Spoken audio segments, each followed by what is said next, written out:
You might know already that Nothing's launching the Phone 2a soon by March of this year, and they recently made a video talking about its processor, but I have a few thoughts. Apparently this Nothing Phone 2a will be using a modified version of MediaTek's Dimensity 7200. They're calling it the 7200 Pro, so it's their own version which they worked in collaboration with MediaTek and of course TSMC to make it happen. Apparently this processor will be better tuned and more optimized than standard ones, but at least on paper, based on the specs they described, it doesn't seem different than the stock Dimensity 7200. They explained that they had chosen two other options from Qualcomm. One was the Snapdragon 7S Gen 2 and the other the 782G. And they discarded these two because their Dimensity 7200 Pro offers better performance. And that is true on paper. I mean, even the standard Dimensity 7200 does offer better benchmarking performance. But then again, I'm not someone who trusts benchmark numbers blindly because they can be misleading. Even though Antutu benchmarks are better for the Dimensity, you can see that others like Geekbench 3 vary a little bit. I think that's mainly because of the performance core distribution. Qualcomm CPUs usually have 4 performance cores, whereas the MediaTek one only has 2 and the remaining 6 are low power cores. The clock speed is still higher and that's good, and besides, for most day-to-day activities, the phone actually uses low power cores more than high power ones. So I'm not really worried about the Dimensity being like low powered for day-to-day use, and I think that's what Nothing is going for. They're going for a smooth experience for casual users with this Phone 2a.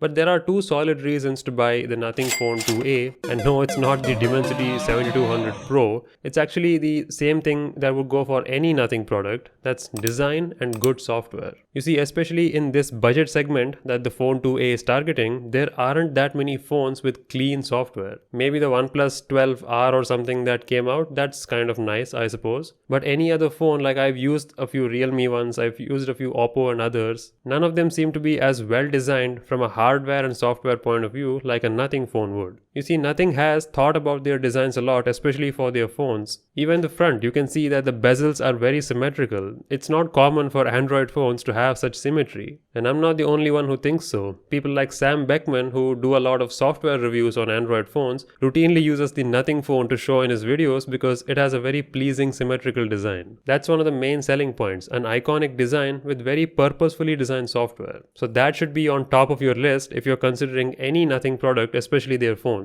They'll not be the highest performing ones, they may not be camera champions or battery champs, but they are thoughtfully created. The Phone 2a is set to come out at around 350 euros, like 380 USD or about 31,000 rupees. That's a fine price, I suppose, but then again, you can get the Phone 2 for a little higher than that. I've seen deals on Amazon where you can get the Phone 2 for like $450. That's a great deal. It has a Snapdragon 8 Plus Gen 1. Even though it's a pretty old processor, it's a very reliable chipset, much better than the Dimensity 7200. It's made by TSMC, it has very stable, reliable performance, no thermal throttling. It's a great chip. If you're getting the actual Phone 2, why buy the lighter Phone 2a? So that would be my suggestion. Like if you want a Nothing phone today and you have around $400-$450 to spend, get the Phone 2. The Phone 2a does have some newer features, like apparently it has a new way of data transfer, so it can transfer data between your phone and PC much faster now. My point is, if you can get a Qualcomm flagship chipset at the same price, go for that. It will undoubtedly have a superior hardware capability. Well, that's what I wanted to share. They spent all this time talking about the Dimensity platform, but I don't think that's the highlight of their phone. Maybe they're hiding some special features which will be revealed on the unveiling day, I don't know. At least so far, the Pro version of the Dimensity chip doesn't seem to be the main reason. At least I wouldn't suggest you make that a main reason. Go for the design and the software experience, and if you can get the Phone 2 for the same price, go for it.